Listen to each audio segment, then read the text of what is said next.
നമസ്കാരം. സതീശനാണ് താരം, അത് തോന്നിപ്പോവുകയാണ്. കാരണം UDF-ൽ വലിയ ഒരു നിര തന്നെയുണ്ട്. സേനാനായകന്മാരുടെ വൻപൻ നിരയാണ്, തലയെടുപ്പുള്ള മുഖങ്ങൾ, എക്സ്പീരിയൻസ്ഡ് ഹാൻഡ്സ്. പക്ഷേ താരതമ്യേന പുതുമുഖമായ ആകസ്മികമായി പ്രതിപക്ഷ നേതൃസ്ഥാനം കിട്ടിയ സതീശൻ തൊട്ടതെല്ലാം പൊന്നാക്കുന്ന ഒരു കാഴ്ചയാണ് കാണുന്നത്. ഏറെ എതിർപ്പുകളുണ്ടായി എന്ന സതീശൻ്റെ ശൈലി, സതീശൻ്റെ സംഭാഷണ രീതി, സതീശൻ്റെ ചില നിലപാടുകൾ, ഇതിനോടൊക്കെ വിയോജിപ്പ് കോൺഗ്രസ് പാർട്ടിക്കുള്ളിലുണ്ട് എന്നത് മനസ്സിലാക്കിക്കൊണ്ട് തന്നെയാണ് ഞാൻ ഈ വീഡിയോ ചെയ്യുന്നത്. ഇവിടെ സതീശനെ വാഴ്ത്തി സംസാരിക്കുകയോ സതീശനെ വിമർശിക്കുകയോ ഒന്നും ചെയ്യുക എന്നതല്ല ഇതിൻ്റെ ഉദ്ദേശം. ശ്രീ VD സതീശൻ പ്രതിപക്ഷ നേതാവാണ്. സ്വാഭാവികമായി he is the chief minister of the shadow cabinet. അതാണ് വെസ്റ്റ് മിനിസ്റ്റർ മാതൃക. അതായത് ഭരണപക്ഷത്തെ എതിർക്കുന്ന നമ്മുടെ ഒരു ബ്രിട്ടീഷ് വെസ്റ്റ് മിനിസ്റ്റർ മാതൃകയിലുള്ള പാർലമെൻ്ററി ജനാധിപത്യമല്ലേ ഭാരതം സ്വീകരിച്ചത്. അതനുസരിച്ച് ഭരണപക്ഷത്തെ ക്യാപ്റ്റൻ പിണറായി വിജയൻ, അതിനർത്ഥം പ്രതിപക്ഷത്തെ ഒരു ക്യാപ്റ്റൻ ഉണ്ടെങ്കിൽ അത് പ്രതിപക്ഷ നേതാവാണ്. A man in waiting for becoming the next chief minister. ഇതാണ് VD സതീശൻ. അത് പാർട്ടിയാണ് തീരുമാനിക്കേണ്ടത്. പാർട്ടി തീരുമാനിച്ചിട്ടില്ല. കൃത്യമായി പറയുന്നു, ആരുമാകാം. ഇവരൊക്കെ തമ്മിൽ ഇപ്പോൾ പരിപൂർണ ധാരണയിലാണ് ഈ നിമിഷം. ആ ധാരണ നാളെ തെറ്റിക്കൂടായികയില്ല. അവിടെയാണ് സതീശനാണ് താരം എന്ന് ഞാൻ പറയുന്നതിൻ്റെ കാരണം ആണ് പറയാൻ. കാരണം ഒരു I have A message for you. അതുകൊണ്ടാണ്. കാരണം ഞാൻ കണ്ടെത്തിയ കാര്യമാണ്. സബ്ജക്റ്റീവായിട്ട് പലരും കരുതാം, വിമർശിച്ചേക്കാം ആളുകൾ. അത് അറിഞ്ഞുകൊണ്ട് തന്നെയാണ്. പക്ഷേ ഇതൊരു നിഗമനമാണ്. അതെന്തുകൊണ്ട് സതീശൻ മറ്റ് കോൺഗ്രസ് നേതാക്കളിൽ നിന്നും വ്യത്യസ്തനായി, ഇതാണ് ഞാൻ പറയാൻ ഉദ്ദേശിക്കുന്ന കാര്യം. ഞാൻ തുടങ്ങുകയാണ്. റോമിൽ ഒരു ട്രയംവിറേറ്റ് അധികാരം കൈകാളിയ ഒരു കാര്യമുണ്ട്. അന്ന് ആ രീതിയിൽ ഒരു ഭരണകർത്താവ്, ഒറ്റ സിംഗിൾ ഭരണകർത്താവ് ഇല്ലായിരുന്നു. അങ്ങനെ ജൂലിയസ് സീസർ, ക്രാസസ്, പോംപെയ്, ഈ 3 ജനറൽമാർ, അവർ ഈ റോമാ നഗരത്തിൻ്റെ 3 ഭാഗം, റോമാ സാമ്രാജ്യം അന്ന് വലിയ സാമ്രാജ്യമായിട്ടില്ല, റോമ രൂപപ്പെട്ട് വരുന്നതേ ഉള്ളൂ. അപ്പം അതിൻ്റെ 3 ഭാഗങ്ങൾ കൈയാളിയിരുന്നു. ഇവർ തമ്മിൽ, ഇതാണ് ട്രയംവിറേറ്റ്, ഇവർ തമ്മിലൊരു ധാരണയുണ്ടായിരുന്നു. Don't cross the river Rubicon. Crossing Rubicon എന്നത് ഇംഗ്ലീഷിലെ ഒരു സേയിങ് ആണ്, ഒരു ഫ്രേസാണ്. ചില ലക്ഷ്മണ രേഖകൾ ലംഘിക്കരുത്. അതാണ് റൂബിക്കോൺ നദി കടന്ന് വരരുത് തങ്ങളുടെ സൈന്യവുമായി ഈ 3 സേനാനായകന്മാർ. അത് കഴിഞ്ഞാൽ യുദ്ധം. ഇത് കേരളത്തിൻ്റെ പശ്ചാത്തലത്തിലേക്ക് കൊണ്ടുവരികയാണ്. KC Venugopal, Ramesh Chennithala and VD Satheesan, ഈ ത്രിമൂർത്തികളാണ് രംഗത്ത്. മുഖ്യമന്ത്രി പദത്തിലേക്ക് വരാൻ സാധ്യതയുള്ള 3 പേർ. അവരിൽ എന്തുകൊണ്ട് VD Satheesan is considered more seriously beyond Congress പാർട്ടിക്കുള്ളിലല്ല, പൊതുസമൂഹത്തിലൊരിടം ഉണ്ടാക്കണം. മുഖ്യമന്ത്രി കോൺഗ്രസിൻ്റെ മുഖ്യമന്ത്രിയല്ല, കേരളത്തിൻ്റെ ആകമാന മുഖ്യമന്ത്രിയാണ്. കേരളത്തിൻ്റെ മനസ്സിലൊരു ഇടമുണ്ടാകണമെങ്കിൽ അസാധ്യമായത് ചിലത് ചെയ്തു എന്ന് കേരള ജനതയ്ക്ക് തോന്നണം. അവിടെയാണ് സതീശൻ്റെ മാർക്കറ്റ് വാല്യൂ. ഒരു തിരഞ്ഞെടുപ്പിലും പരാജയപ്പെട്ടിട്ടില്ലാത്ത സതീശൻ. ആദ്യ തിരഞ്ഞെടുപ്പിൽ നിയമസഭയിൽ പരാജയപ്പെട്ടു, പിന്നീട് 5 തിരഞ്ഞെടുപ്പിൽ ജയിച്ചു വന്നു. അപ്പോൾ ട്രാക്ക് റെക്കോർഡ്, വ്യക്തിപരമായ ട്രാക്ക് റെക്കോർഡ് അദ്ദേഹത്തിൻ്റെ മണ്ഡലത്തിൽ, അത് പറവൂർ മണ്ഡലത്തിൽ, അത് ഇൻടാക്റ്റാണ്.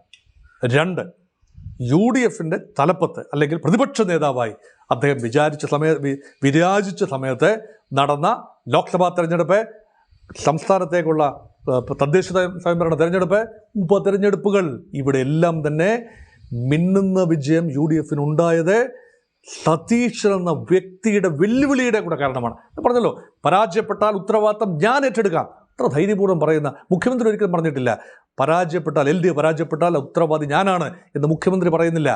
പക്ഷേ UDF പരാജയപ്പെട്ടാൽ താൻ ഉത്തരവാദിത്തം ഏറ്റെടുക്കുന്നു, പ്രതിപക്ഷ നേതാവ് എന്ന നിലയിൽ തൻ്റെ പരാജയമായി കൂട്ടിക്കൊള്ളൂ എന്ന് പാലക്കാട് ഉപതെരഞ്ഞെടുപ്പ് സമയത്ത് കണ്ടു, നിലമ്പൂർ തെരഞ്ഞെടുപ്പ് സമയത്ത് കണ്ടു, പുതുപ്പള്ളിയിൽ പിന്നെ അങ്ങനെ ഒരു പോർവിളിയുടെ കാര്യമില്ല. ഉമ്മൻചാണ്ടി മരിച്ചതിന് ശേഷം ചാണ്ടി ഉമ്മൻ ജയിക്കുമെന്ന് ഏതാണ്ട് ഉറപ്പായിരുന്നു. അതുപോലെ PT തോമസിന് ശേഷം ഉമാ തോമസ് വന്ന തെരഞ്ഞെടുപ്പിലും അത് കാര്യമായി വന്നില്ല. പക്ഷേ ഒരു തെരഞ്ഞെടുപ്പ് മാത്രമാണ് CPM-ൻ്റെ സിറ്റിംഗ് സീറ്റിൽ ചേലക്കരയിൽ മാത്രം റെഡ്യൂസ്ഡ് മാർജിനിൽ CPM ജയിച്ചു വന്നു. അതും സതീശന് കളങ്കമൊന്നും ഉണ്ടായിട്ടില്ല. അപ്പം അവിടെ ഒരു ഫൈറ്റർ ഇമേജ് ഉണ്ടായി. 3-ാമത്തെ കാര്യം വളരെ പ്രധാനമാണ്. പൂച്ചക്കാർ മണികെട്ടും. സാമുദായിക സംഘടനകളുടെ തലപ്പത്തിരിക്കുന്നവരോട് മുട്ടി നിൽക്കാൻ, സമുദായങ്ങളോട് സൗഹൃദം പുലർത്തുന്നതോടൊപ്പം തന്നെ സമുദായ സംഘടനകളുടെ നിരങ്ങാതിരിക്കാനുള്ള, ചിലപ്പോൾ പോകും, അതിന് നിരങ്ങാന്നല്ല പറയുന്നത്, കാര്യം പറയാൻ പോകും, അത് എല്ലാവരും പോകും. പക്ഷെ നിരന്തരം അച്ചാപൊറ്റി പറഞ്ഞ് അവിടെ ചെന്ന് പ്രീതി സമ്പാദിക്കുന്ന ഒരു രീതിശാസ്ത്രമാണ് പൊതുവെ കോൺഗ്രസ്സുകാർക്കുള്ളത്. CPM-കാർ ഇപ്പോൾ അത്ര വ്യത്യസ്തരൊന്നുമല്ല. ഇപ്പോൾ VN വാസവൻ്റെ ഫോൺ കോൾ വന്നു, ശ്രീ G. സുകുമാരൻ നായർ പത്രസമ്മേളനം നടത്തുന്നതിനിടയ്ക്ക് വാസവനല്ലേ വിളിക്കുന്നത് എന്നുവരെ അബദ്ധത്തിൽ പറഞ്ഞു പോയത് കണ്ടതാണ്. അത് പ്രീണനമൊന്നുമല്ല, ഇതൊക്കെ അങ്ങോട്ടും ഇങ്ങോട്ടും ഉള്ള ഒരു അന്തർധാരയുണ്ട്, ഇരിപ്പുവശമുണ്ട്, എല്ലാം ഉണ്ട്. പക്ഷേ സതീശൻ ഇവരുടെ എല്ലാം NSSൻ്റെയും SNDPയുടെയും മറ്റ് പല സമുദായക്കാരുടെയും എല്ലാം കണ്ണിലെ കരടാവുകയും ആക്രമണത്തിന് വിധേയമാവുകയും ചെയ്യുമ്പോൾ സൈലൻ്റായി VD സതീശൻ ലഭിക്കുന്ന ഒരു മാസ് ഫോളോയിങ് ഉണ്ട്. ആ മാസ് ഫോളോയിങ് എന്ന് പറയുന്നത് സൈലൻ്റാണ്, പക്ഷേ അത് വളരെ ദൃഢമാണ്. അതാണ് മൊത്തത്തിൽ. കാരണം മറ്റ് എല്ലാവരും VD സതീശൻ വ്യത്യസ്തനാകുന്നത് എവിടെയാണെന്നുള്ളതാണ്. അദ്ദേഹം തൻ്റെ നിലപാടിൽ ഉറച്ചു നിൽക്കും എന്ന ഒരു പ്രതീക്ഷ കേരള ജനതയ്ക്കുണ്ട്. NSSൻ്റെ ആസ്ഥാനത്ത് പോയിട്ടില്ലെന്ന് പറയാനൊക്കില്ല, പോയിട്ടുണ്ട്, ഫേവർ ചോദിച്ചിട്ടുമുണ്ടാകാം. പക്ഷെ ഒരു പരിധിയിൽ കൂടുതൽ നടു വളച്ചിട്ടില്ല, പിന്നെ കൈകൂപ്പി നിന്നിട്ടില്ല എന്നാണ് കേരള ജനത പൊതുവെ വിശ്വസിക്കുന്നത്. ഇത് ഒരു വ്യത്യസ്തതയാണ്. കേരളത്തിൻ്റെ മുഖ്യമന്ത്രിയാകുന്നത് ആരാവണം? കേരളത്തിലെ രാഷ്ട്രീയമെല്ലാം മാറ്റിവെച്ചിട്ട് കേരളത്തിൻ്റെ മുഖ്യമന്ത്രിയാകുന്നയാൾ ഒരു നിലപാടുള്ള, പഴം പോലെ ഒരുത്തനാകരുത് എന്നൊരു ചിന്തയുണ്ട് കേരളീയർക്ക്. നിലപാടുള്ള ഒരാളാകണം, ആ നിലപാട് കൺസിസ്റ്റൻ്റ്ലി പ്രകടിപ്പിക്കുന്ന ആളാകണം, ഫൈറ്റർ ഇമേജുള്ള ആളാകണം, പ്രതിസന്ധി വരുമ്പോൾ തളരാതെ മുന്നോട്ട് പോകുന്ന ആളായിരിക്കണം, ഏതവനാടാന്ന് ചോദിക്കാൻ കഴിയുന്ന ഒരാളായിരിക്കണം, തൻ്റെടിയായിരിക്കണം, തറവാടിയായിരിക്കണം, തൻ്റെടിയായിരിക്കണം എന്നൊക്കെ പറയുന്ന പോലെ അത്യാവശ്യം ഇതെല്ലാം ചേർന്ന ഒരാളാണ്. ആദ്യം സംശയമുണ്ടായിരുന്നു, ഇദ്ദേഹത്തിന് വലിയൊരു നേതൃപാഠമൊന്നുമില്ലല്ലോ, AICC മെമ്പറായ രമേശ് ചെന്നിത്തല നിൽക്കുന്നു, പിന്നെ അതുപോലെ AICCയുടെ എല്ലാമായ സോണിയാഗാന്ധിയും രാഹുൽ ഗാന്ധിയും പ്രിയങ്ക ഗാന്ധിയും കഴിഞ്ഞാൽ മല്ലികാർജ്ജുൻ ഖാർഗെയുടെ ഒപ്പം തലയെടുപ്പിൽ നിൽക്കുന്ന KC വേണുഗോപാൽ നിൽക്കുന്നു. കേന്ദ്രത്തിൽ അദ്ദേഹമാണ് കോൺഗ്രസ്, അല്ലേ? കേരളത്തിൻ്റെ കോൺഗ്രസ് എന്ന് പറയുമ്പോൾ KC വേണുഗോപാൽ അല്ലേ ഇപ്പോഴത്തെ പ്രധാനപ്പെട്ട മുഖം? അതൊക്കെ നിൽക്കുമ്പം VD സതീശൻ്റെ ലോക്കൽ പ്ലെയർ അല്ലേ, എത്രത്തോളം ക്ലച്ച് പിടിക്കും? ഇതൊക്കെയായിരുന്നു കോൺഗ്രസ് സർക്കിളിലെ ഒരു സംസാരമാദ്യം. ഇപ്പോഴങ്ങനെ സംസാരിക്കുന്നില്ല. വളരെ ഗൗരവത്തോടെ, ഹൈക്കമാൻഡ് പോലും വളരെ ഗൗരവത്തോടെ കാണേണ്ടി വരുന്ന ഒരു സാഹചര്യം. അവിടെയാണ് young brigade, Rahul Mamkootathil and Shafi Parambil, ഈ രണ്ടു പേര് ഭയങ്കര ബലമായത്. കാരണം കേരളത്തിൽ അടുത്ത കാലത്ത് കടന്നു വന്ന കോൺഗ്രസിൻ്റെ യുവമുഖങ്ങളിൽ ഏറ്റവും അധികം മാസ് അപ്പീലുള്ള രണ്ടുപേർ, മറ്റൊരു പേരെനിക്ക് പറയാൻ കഴിയുന്നില്ല, ഈ രണ്ടു പേരെയും ഇടം വല്ല നിർത്തിയാണ് സതീശൻ്റെ ആദ്യ റൗണ്ടിലെ പടയോട്ടം. പിന്നീട് നിർണായക ഒരു തീരുമാനമെടുക്കേണ്ടി വരുന്നു. രാഹുൽ മാങ്കൂട്ടത്തിലുമായി ബന്ധപ്പെട്ട വിഷയം കത്തി നിന്നപ്പോൾ സതീശനാണ് ആദ്യം പറഞ്ഞത്, തൻ്റെ കൂടെ നിൽക്കുന്ന ആളൊക്കെയാണ്, പക്ഷേ ഇവിടെ ധാർമ്മികത ഒരു വിഷയമാണ്, നിലപാടുകൾ വിഷയമാണ്, ചില നിലപാടുകളാണ്, ചില ബോധ്യങ്ങളാണ്. സതീശൻ ഉപയോഗിച്ച വാക്കാണ് എൻ്റെ ചില ബോധ്യങ്ങളാണ്. അത് ഒരു മുൻ കോൺഗ്രസ് MPയുടെ മകളുമായി ബന്ധപ്പെട്ട ബോധ്യം മാത്രമല്ല, മറ്റ് ചില ബോധ്യങ്ങളാണ്. ഭാവി മുഖ്യമന്ത്രിയാകുന്ന ആൾ ചില ബോധ്യങ്ങളുള്ള ആളായിരിക്കണം. കേരള ജനതയുടെ ചിന്തയാണ്. ഈ ഒരു ബോധ്യവുമില്ലാത്ത ആരെങ്കിലും പറയുമ്പോൾ ഒച്ച എന്ന് പറയുന്ന ആളിന് എന്ത് ബോധ്യമാണുള്ളത്? അദ്ദേഹത്തിന് ചില VD സതീശന് ചില ബോധ്യങ്ങളുണ്ട്. ആ ബോധ്യങ്ങളൊരു മാർക്കറ്റായി വരികയാണ്. ഗ്രൂപ്പില്ലെന്ന് ഓർക്കണം, കോൺഗ്രസിൽ ഇന്ന് ഗ്രൂപ്പില്ല, VD സതീശൻ ഗ്രൂപ്പ് എന്നൊരു ഗ്രൂപ്പില്ല, രമേശ് ചെന്നിത്തല ഗ്രൂപ്പ് എന്നൊരു ഗ്രൂപ്പില്ല, പരമ്പരാഗത A ഗ്രൂപ്പ് I ഗ്രൂപ്പും ഇല്ല. ഗ്രൂപ്പുകൾക്ക് അതീതമായി എല്ലാവരും ചേർന്ന് നിൽക്കുന്ന ഒരു സംവിധാനമാണ്. അത് രൂപപ്പെട്ടു വരുന്നേയുള്ള പുതിയ കോൺഗ്രസിന് അത്ര ശീലമുള്ളൊരു കാര്യമല്ല. ഗ്രൂപ്പും ഉപഗ്രൂപ്പുകളും എല്ലാമായി നിറഞ്ഞു നിന്ന കോൺഗ്രസ് ഇപ്പോൾ മെറിറ്റ് ബേസ്ഡായി വരുന്നു. അത് വലിയൊരു സാധ്യതയാണ്. മെറിറ്റ് ബേസ്ഡ് സെലക്ഷൻ കോൺഗ്രസിൽ വരുന്നു. ഹൈക്കമാൻഡിൻ്റെ ഇടപെടൽ പരമാവധി കുറച്ചുകൊണ്ട് വരികയും സ്ഥാനാർത്ഥികൾ കനകോലു ഒരു മൂലക്കിരുന്ന് കാര്യങ്ങളൊക്കെ തീരുമാനിച്ച് ഹൈക്കമാൻഡ് അറിയിക്കുമായിരിക്കും. കനകോലു പറയുന്നത് തന്നെ നിഷ്പക്ഷമായിട്ട് ആണ് എങ്കിൽ അത് വളരെ നല്ല കാര്യമാണ്. ജൈവികമായി ഓരോ മണ്ഡലത്തിലും എടുത്തു കാട്ടാൻ കൊള്ളാവുന്ന മുഖങ്ങൾ എടുത്തു കാട്ടുകയും മുഖ്യമന്ത്രി സ്ഥാനത്ത് ഒരാളെ എടുത്തു കാട്ടുകയും ചെയ്യുമ്പോൾ അത് VD സതീശന് കോൺഗ്രസ് പാർട്ടിക്കുള്ളിൽ മാത്രമല്ല കോൺഗ്രസിൻ്റെ പുറത്തും ഒരു വൻപൻ ഫാൻ ഫോളോയിങ് ഉണ്ട് എന്ന നിലയിലാണ് ഇപ്പോൾ കാര്യങ്ങൾ മുന്നേറുന്നത്. സതീശനെ നഖശികാന്തം വിമർശിക്കുന്ന സതീശന് ലേശം ഗർവ് കൂടുതലാണ്, ലേശം ദുരഭിമാനമുണ്ട്, സ്വല്പം ധിക്കാരപരമായിട്ടല്ലേ സംസാരിക്കുന്നത്, അദ്ദേഹത്തിൻ്റെ ചുണ്ടിൻ്റെ അറ്റത്തൊരു ലേശം പുച്ഛഭാവമില്ലേ സംസാരത്തിൽ, ഇങ്ങനെയൊക്കെ വിമർശിക്കുന്നവരുമുണ്ട്. അതൊക്കെ അവരുടെ ഒരു വിമർശനത്തിന് വിട്ടുകൊടുത്തിരിക്കുന്നു. ഇതൊന്നും ഈ ന്യൂനതകളൊന്നും ഇല്ലാത്ത ആളുകളല്ലല്ലോ. അപ്പോൾ ഇത് ഭാരത യുദ്ധമാണ് എന്ന് കരുതുക. അങ്ങനെയെങ്കിൽ UDF പാണ്ഡവരായി അവതരിപ്പിക്കപ്പെടാൻ ആഗ്രഹിക്കുന്നു. അങ്ങനെയെങ്കിൽ ഒരു സ്ലോട്ടിന് വേണ്ടി വൻപൻ മത്സരമാണ്. ദ്രൗപദീ പരിണയം, കേരളത്തിൻ്റെ ഭരണം ദ്രൗപദീ പരിണയം പോലെയാണ് എങ്കിൽ ആ ദ്രൗപദിയെ ആരാണ് ജയിച്ചത്? അത് അർജുനനാണ്. ഭീമസേനൻ്റെ തടിപിടിക്കൊണ്ടല്ല, ധർമ്മപുത്രരുടെ ധർമ്മബോധം കൊണ്ടല്ല, നകുലനും സഹദേവനും ആഞ്ഞു ശ്രമിച്ചതുകൊണ്ടല്ല, മറിച്ചത് അർജുനൻ വൺ ദ്രൗപദി അല്ലേ? 4-5 പേരുമായി ദ്രൗപദിയുടെ പരിണയം നടക്കുകയാണ്. അങ്ങനെയെങ്കിൽ അർജുനൻ്റെ സ്ഥാനത്ത് നിൽക്കുന്നത് ആര്? ഭീമസേന നിൽക്കാൻ ആളുണ്ട് എക്കാലത്തും. തച്ച് തകർത്ത് മുന്നേറാൻ കെ സുധാകരൻ എന്ന ഭീമസേനുണ്ട്. യാതൊരു ഭയശങ്കയില്ലാതെ LDFനെ കണ്ടം തുണ്ടം വിട്ട് നിർത്താൻ. കാരണം ആട്ടിക്ക് തിരിച്ചടി കൊടുക്കാൻ ശീലിച്ച എൻ്റെ അറിവിൽ ഏക കോൺഗ്രസ് നേതാവ് കെ സുധാകരൻ മാത്രമാണ്. ധർമ്മപുത്രയുടെ സ്ഥാനത്ത് നിൽക്കാൻ നിസ്സഹായനായി പലപ്പോഴും നോക്കി നിൽക്കേണ്ടി വരുന്ന ഒരാളുണ്ട്, ഇപ്പോഴത്തെ KPCC പ്രസിഡന്റ് സണ്ണി ജോസഫ്. അദ്ദേഹം ആരെയും വെറുപ്പിച്ചതായി കണ്ടിട്ടില്ല. കഠിനമായൊരു പ്രസ്താവന, ഒരു ഉറുമ്പിനെ പോലും നോവിക്കുന്ന ഒരു പ്രസ്താവന നടത്തിയതായി കണ്ടില്ല. അപ്പം നകുല സഹദേവന്മാരായി മാറാൻ താല്പര്യമില്ലാത്തവരാണ് രമേശ് ചെന്നിത്തലയും KC വേണുഗോപാലും. അപ്പോൾ ഇവർക്ക് ഏതെങ്കിലും രീതിയിൽ കേരളത്തിൽ സാധ്യത ഉണ്ടാകണമെങ്കിൽ ഇപ്പോൾ വിസിബിൾ ഫേസ് ഈ നിമിഷം, ഇപ്പോൾ ഞാൻ നിങ്ങളോട് സംസാരിക്കുന്ന നിമിഷം എൻ്റെ ഒരു ചിന്തയിൽ VD സതീശൻ അങ്ങനെ തന്നെയാണ് വരേണ്ടത്. കാരണം പ്രതിപക്ഷ നേതാവാണ് കുന്തമുന. ഒരാളെ മുന്നിൽ നിർത്തുന്നില്ല എന്ന് പറയുമ്പോഴും യഥാർത്ഥത്തിൽ ഒരു വ്യക്തിയെ, ഒരു നേതാവിനെ മുൻനിർത്തി ഭാവി മുഖ്യമന്ത്രി ആരാണെന്നൊരു ആഗ്രഹം വോട്ട് ചെയ്യുന്ന സംവിധായകർക്ക് ഒരു ആഗ്രഹമുണ്ടാകും. പാർലമെൻ്ററി മര്യാദ അനുസരിച്ച് ഭൂരിപക്ഷ കക്ഷിയുടെ നേതാവിനെ ഭൂരിപക്ഷം വരുന്ന MLA മാർ തിരഞ്ഞെടുക്കും. പാർലമെൻ്ററി പാർട്ടി യോഗം ചേർന്ന് തിരഞ്ഞെടുക്കും. ഹൈക്കമാൻഡിന് പച്ചക്കൊടിയും ഉണ്ടാകും.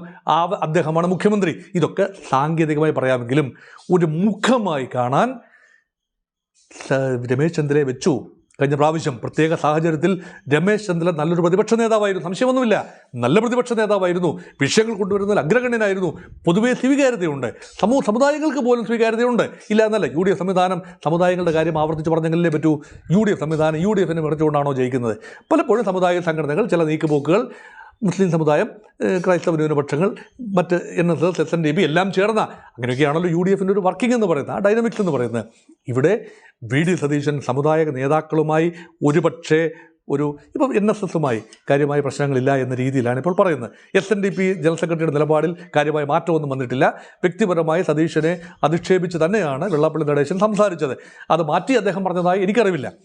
പക്ഷേ ക്രൈസ്തവ സഭകൾ സതീശനിൽ ചെറിയ പ്രതീക്ഷ വയ്ക്കുന്നു എന്ന് തോന്നുന്നു. കാരണം മാരാമൺ കൺവെൻഷൻ കഴിഞ്ഞ പ്രാവശ്യത്തെ, ഇപ്പോൾ മാരാമൺ കൺവെൻഷൻ നടക്കുന്ന ദിവസങ്ങളാണ്. കഴിഞ്ഞ വർഷം ഇതേ സമയത്ത് എല്ലാവരും ഓർക്കുമല്ലോ, മാരാമൺ കൺവെൻഷൻ സമയത്ത് VD സതീശനെ ഒരു സെഷന് യുവവേദിയിൽ സംസാരിക്കാനായി വിളിച്ചതാണ്. അവസാന നിമിഷം ചില പ്രത്യേക നിഗൂഢമായ കാരണങ്ങളാൽ ചില ആളുകളുടെ ഇടപെടലുണ്ടായതായി സംശയിക്കുന്നു. അങ്ങനെ ആ പേര് മാറിപ്പോയി. എന്ത് തന്മയത്വത്തോടു കൂടിയാണ്, ശാന്തമായിട്ടാണ് VD സതീശൻ ആ വിഷയത്തെ നേരിട്ടത്. കാരണം എന്തുകൊണ്ട് മാരാമൺ കൺവെൻഷൻ വിളിച്ചു എന്ന് ചോദിച്ചാൽ, ഏത് വൈദികൻ, ഏത് തിരുമേനി സംസാരിക്കുന്നതിനേക്കാളും കൃത്യമായി വ്യക്തമായി പറയുന്ന വിഷയം, എടുക്കുന്ന വിഷയം, ബൈബിൾ വചനമാണെങ്കിൽ അത്, അല്ലെങ്കിൽ മറ്റൊന്ന്, കൃത്യമായി പഠിച്ചു പറയാൻ കഴിയുന്ന ധിക്ഷണാശാലിയായ ഒരു നേതാവ്, അങ്ങനെ ഒരു നേതാവിനെ അല്ലേ ആവശ്യം? അപ്പോൾ NSSൻ്റെ ആസ്ഥാനത്ത് ചെന്നാൽ കൃത്യമായി NSS ചരിത്രം ഉൾപ്പെടെ, ആ സമുദായത്തിൻ്റെ വില ഉൾപ്പെടെ, ആ സമുദായത്തിൻ്റെ കാഴ്ചപ്പാട് ഉൾപ്പെടെ അവതരിപ്പിക്കാൻ നല്ലൊരു റിസോഴ്സ് പേഴ്സൺ. ചെന്നിത്തലയും KC വേണുഗോപാലും ഒന്നും ഇതിൻ്റെ 7 അയലത്ത് വരില്ല. നല്ല വായനാശീലമുള്ളൊരു വക്കീൽ അല്ലേ, നല്ല ആഴത്തിലുള്ള വിശകലനമുണ്ട്. അദ്ദേഹത്തിൻ്റെ ശബ്ദഗാംഭീര്യം കൂടി കുറച്ചുകൂടി ഉണ്ടായിരുന്നെങ്കിൽ ഇവിടെ ചെന്ന് നിൽക്കേണ്ട ആളാണെന്ന് ഓർക്കണം. അങ്ങനെ ഒരാളാണ് VD സതീശൻ. ഏത് വേദിയിൽ ചെന്നാലും തിളങ്ങാൻ കഴിയുന്ന പോയിൻ്റുണ്ട്. അദ്ദേഹത്തിൻ്റെ പ്രസംഗത്തിലൊക്കെ കണ്ടൻ്റ് ഉണ്ട്. അദ്ദേഹത്തിൻ്റെ ആരാധനമൊന്നുമല്ല ഞാൻ, പക്ഷേ കണ്ടൻ്റുള്ള ഒരാൾ പറയുന്നത് ആളുകൾ കേൾക്കും. ദീർഘകാല അടിസ്ഥാനത്തിൽ കണ്ടൻ്റ് ഇല്ലാതെ ശൂന്യമായ empty വെസൽ, അത് ഈ വെറും ഈ ചിലമ്പിക്കൽ മാത്രമേ ഉള്ളൂ. അങ്ങനെയല്ല VD സതീശൻ. അതുകൊണ്ടാണ് കഴമ്പുള്ള നേതൃഗുണമുള്ള, അതേസമയം കോൺഗ്രസ്സിലെ വലിയ ഗൂഢസംഘങ്ങൾ അവരെയെല്ലാം മെരുക്കി നിർത്താൻ കഴിയുന്ന ഒരു വൈഭവം കൂടി കാട്ടാൻ സതീശന് കഴിയുമെങ്കിൽ സതീശൻ്റെ നാളുകളാണ് ഇനി വരാൻ പോകുന്ന. UDF ആണ് ജയിച്ചു വരുന്നതെങ്കിൽ സതീശനായിരിക്കും സ്വാഭാവിക ചോയ്സ് എന്ന് ഓർമ്മിപ്പിച്ചുകൊണ്ട് വി ഡി സതീശനെ പൂർണ്ണമായി പിന്താങ്ങിക്കൊണ്ടോ അങ്ങനെയുള്ള ഒരു കാര്യമായി ദയവായി ആരും ചിന്തിക്കരുത്. അതല്ല ഉദ്ദേശം. കാരണം എൻ്റെ മനസ്സിൽ തോന്നിയ നിഗമനം, ഞാൻ ഒരിക്കൽ ഇതിന് മുൻപ് വി ഡി സതീശനെക്കുറിച്ച് വേറൊരു കോൺടെക്സ്റ്റിൽ ഒരു വീഡിയോ ചെയ്തിട്ടുള്ളതാണ്. അതിലെ അതേ നിലപാടിൽ തന്നെ ഉറച്ചു നിൽക്കുന്നു. നിലപാട് മാറ്റാൻ തക്ക ഒന്നും തന്നെ ചെയ്തിട്ടില്ല. പ്രത്യേകിച്ച് ശബരിമല കൊള്ളയിൽ ഓരോരോ കോൺഗ്രസിൻ്റെ വിഗ്രഹങ്ങൾ തകർന്നു വീഴുമ്പോഴും, അതായത് അടൂർ പ്രകാശിൻ്റെ പേര് UDF കൺവീനറാണ്, ഒരുപക്ഷെ മുഖ്യമന്ത്രി സ്ഥാനത്തേക്ക് പോലും ഭാവിയിൽ പരിഗണിക്കപ്പെടാവുന്ന ഒരു നേതാവാണ്, ഈഴവ മുഖമാണ്. ആ മുഖങ്ങൾ ഓരോരോ വിഗ്രഹങ്ങൾ ഉടയുമ്പോഴും, ആൻറ്റോ ആൻ്റണി എന്ന വിഗ്രഹം ഉടയുന്നെന്ന് പറയാനാവില്ല, കളങ്കം പുരളുമ്പോഴും വ്യക്തിപരമായി ഈ ഒരു കേസിൽ ഒരു ഭവന നിർമ്മാണ കേസുമായി ബന്ധപ്പെട്ട ഒരു കേസിൽ സതീശിനെ കൊടുക്കാനൊരു ശ്രമം നടത്തിയപ്പോൾ ഒന്നോ രണ്ടോ ദിവസം പോലും ആ കേസിന് അല്ലെങ്കിൽ ആ ഒരു നിഗമനത്തിന് ആയുസുണ്ടായില്ലല്ലോ. അതുകൊണ്ട് തീർച്ചയായും സതീശൻ ഒരു പോരാളി തന്നെയാണ്. വിവാദങ്ങളിൽ തഴച്ചിടാനോ അഴിമതി കഥകളിൽ തളച്ചിടപ്പെടാനോ ആരെങ്കിലും പിന്നോട്ട് വലിച്ചാൽ തളർന്നു പോവുകയോ ഒന്നും ചെയ്യുന്ന ഒരു ദേഹമല്ല എന്ന് ഇതുവരെയുള്ള പ്രവർത്തനം തെളിയിച്ചിരിക്കുന്നു. ഇനിയുള്ള 100 ദിവസങ്ങൾ കേരളത്തിനും വി ഡി സതീശനും കോൺഗ്രസ് പാർട്ടിക്കും നിർണായകമാണെന്ന ഓർമ്മപ്പെടുത്തലോടുകൂടി അവസാനിപ്പിച്ചോളട്ടെ.